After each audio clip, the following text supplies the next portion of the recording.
이 새벽에 주 앞에 나오신 분들을 진심으로 환영합니다. 찬송가 287장 찬양 드리겠습니다.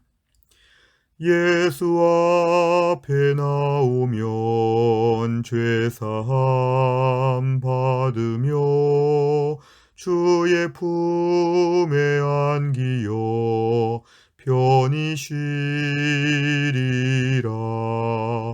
우리 주만 믿으면 모두 구원 얻으며 영생 복락 멸류관 확실히 받겠네. 예수 앞에 나와서 은총을 받으며 마음의 기쁨 넘치어 감사하리라.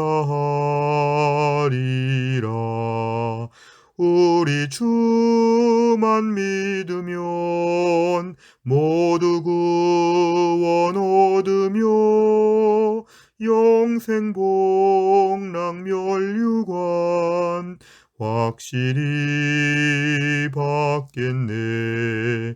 예수 앞에 설 때에 흰 옷을 입으며 밝고 빛난 내 집에 길이 살리라. 우리 주만 믿으면 모두 구원 얻으며 영생 복락 멸류관 확실히 받겠네.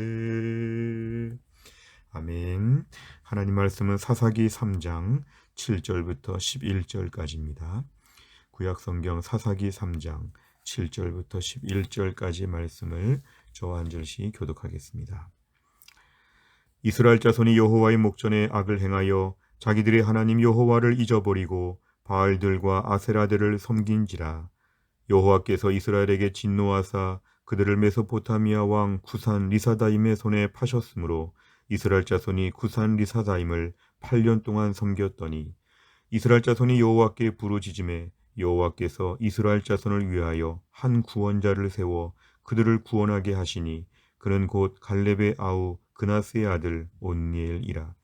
여호와의 영이 그에게 임하셨으므로 그가 이스라엘의 사사가 되어 나가서 싸울 때에 여호와께서 메소포타미아 왕 구산 리사다임을 그의 손에 넘겨주심에 온니엘의 손이 구산 리사다임을 이기니라. 같이 읽습니다. 그 땅이 평온한 지 40년에 그나스의 아들 온니엘이 죽었더라. 아멘. 오늘 본문에는 이스라엘의 첫 번째 사사 이제 온니엘이 등장하는 장면이 나옵니다. 7절에 보니까 이스라엘 자손이 여호와의 목전에 하나님 앞에서 악을 행했다. 그 악은 무엇이냐면 자기들이 하나님 여호와를 잊어버렸다. 그리고 바알들과 아세라들을 섬겼다는 것입니다. 이게 사사기에 나오는 사이클의 첫 번째 패턴입니다. 악을 행한다. 오늘 8절에 보니까 여호와께서 이스라엘에게 진노하십니다. 악을 행하면 하나님은 진노하시고 벌을 내리시는 게 두 번째 오늘 이 사이클의 그런 내용입니다. 하나님이 이들을 이방인에게 넘기시는데 이번에 등장한 것은 메소포타미아 왕 구산 리사다임. 자, 오늘 지금 메소포타미아 왕에게 하나님 이스라엘 백성들을 파셨다는 건 넘겼다는 것입니다. 저들이 마음대로 할 수 있도록 하나님 마치 물건을 판 것처럼 저들의 손에 맡겼다는 것이죠. 그러니까 8년 동안이나 이스라엘 백성들은 식민지와 같이 노예와 같이 이렇게 살게 되었습니다. 오늘 9절에 보니까 이스라엘 자손이 여호와께 부르짖게 되었을 때에 그 부르짖는 것을 통해서 사실은 온전히 회개했다는 것보다는 힘들다고 말한 것뿐인데 하나님께서 이들을 위해 구원자를 세워주셨다. 그 구원자가 누구냐면 갈렙의 아우 그나스의 아들 온니엘이라. 이 온니엘이 바로 이스라엘 백성들 앞에 사사의 역할을 지금 감당하고 있습니다. 10절에 보니까 여호와의 영, 하나님의 영이 오늘 온니엘에게 임하게 되었기 때문에 이스라엘의 사사가 되어 나가 싸울 때에 메소포타미아 왕 구산 리사다임을 하나님이 넘겨주셨다. 하나님이 넘기셨습니다. 8절에서 파셨으므로 10절에서 넘겨주심에 결국은 오늘 메소포타미아, 이스라엘 누가 더 강하냐, 전쟁을 잘하냐, 그게 아닙니다.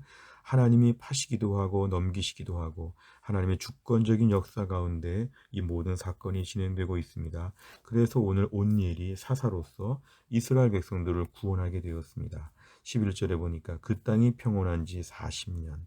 결국은 사사 한 명이 40년을 책임진 것입니다. 이 기간 동안 이스라엘 백성들이 어느 정도 안정권에 들게 되었습니다.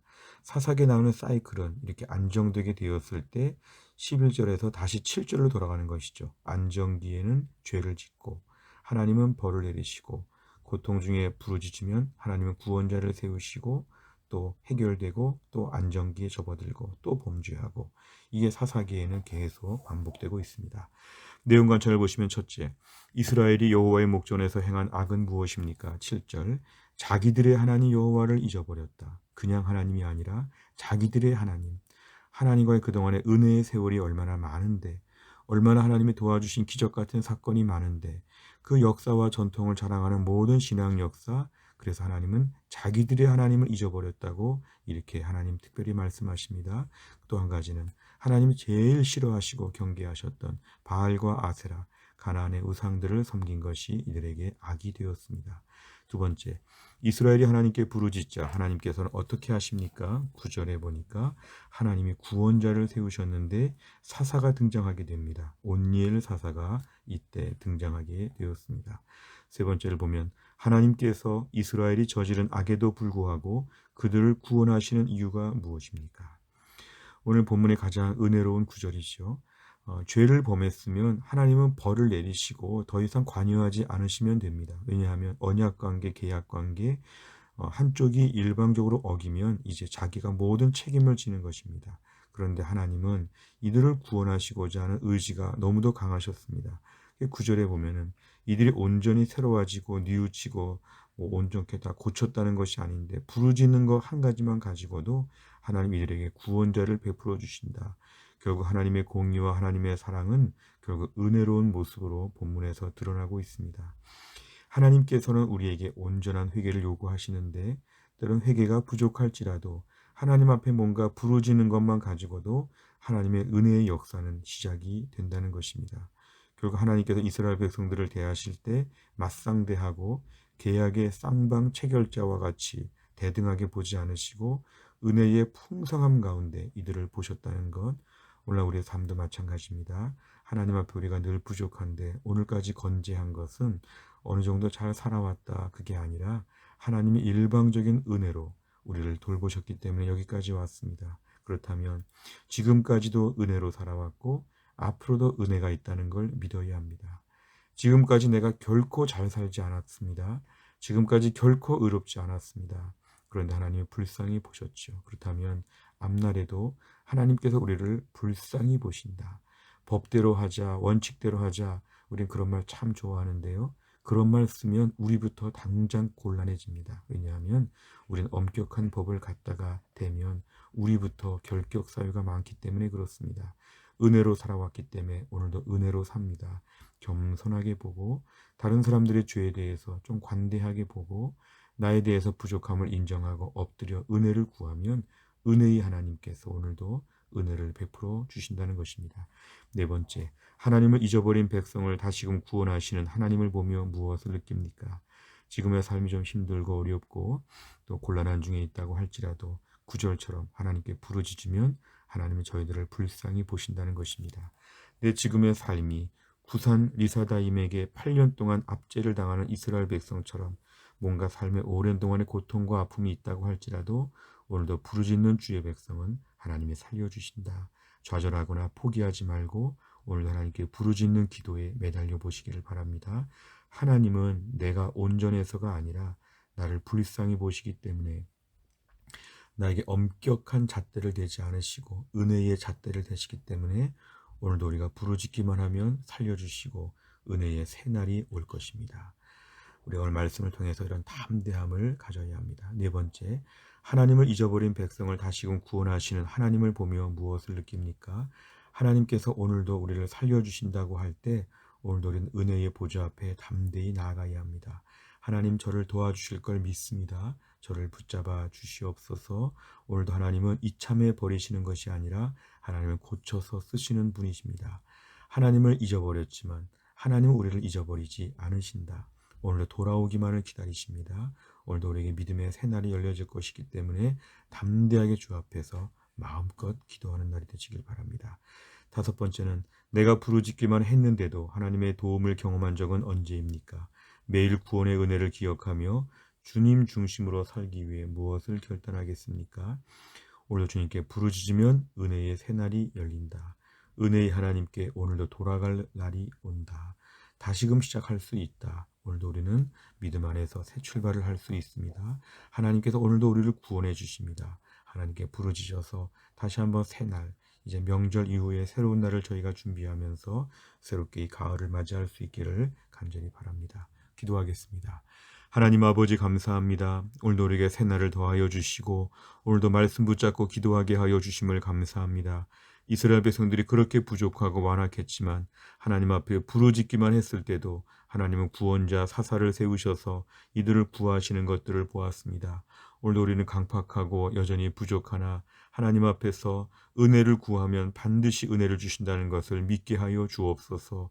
지금 내 삶이 아무리 곤고하고 아무리 죄악 가운데 있었다고 할지라도 오늘도 주 앞에 나와 간절히 기도하고 구하면 하나님 오늘부터 우리에게 새날을 주실 것을 믿습니다.